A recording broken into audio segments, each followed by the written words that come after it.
C'est-à-dire que si Israël est devenu très fort, c'est que les Arabes sont devenus très faibles. Et il n'y a pas de mesure. Comment expliquer ça?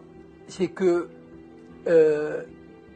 d'abord, il y a eu la destruction de pays comme l'Irak, la Libye.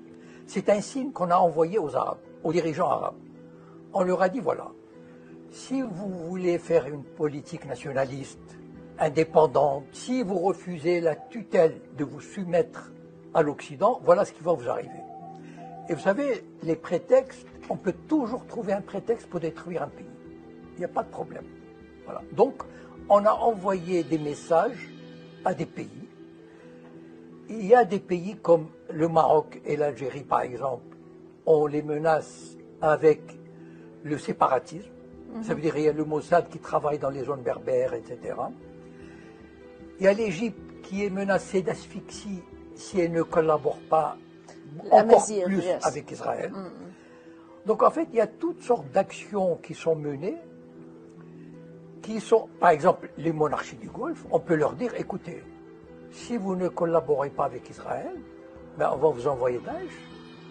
Vous tenez à vos trônes, vous tenez à vos privilèges, vous tenez aux richesses accumulées à New York, à Genève, à Paris. Collaborez. Sinon, on vous confisque vos biens et on vous envoie Daesh. Donc en fait, ils sont dans une position de faiblesse. Pourquoi? Parce que la plupart des gouvernements arabes, la plupart, ou presque tous, sont des castes qui n'ont aucune légitimité. C'est-à-dire, ce sont des groupes qui ont pris le pouvoir et qui se maintiennent au pouvoir avec des tas de privilèges. Tous les gouvernements arabes aujourd'hui, qui sont des castes, ont tout à perdre de résister.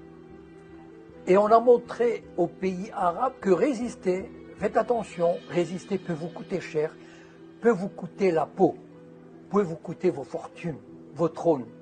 Donc,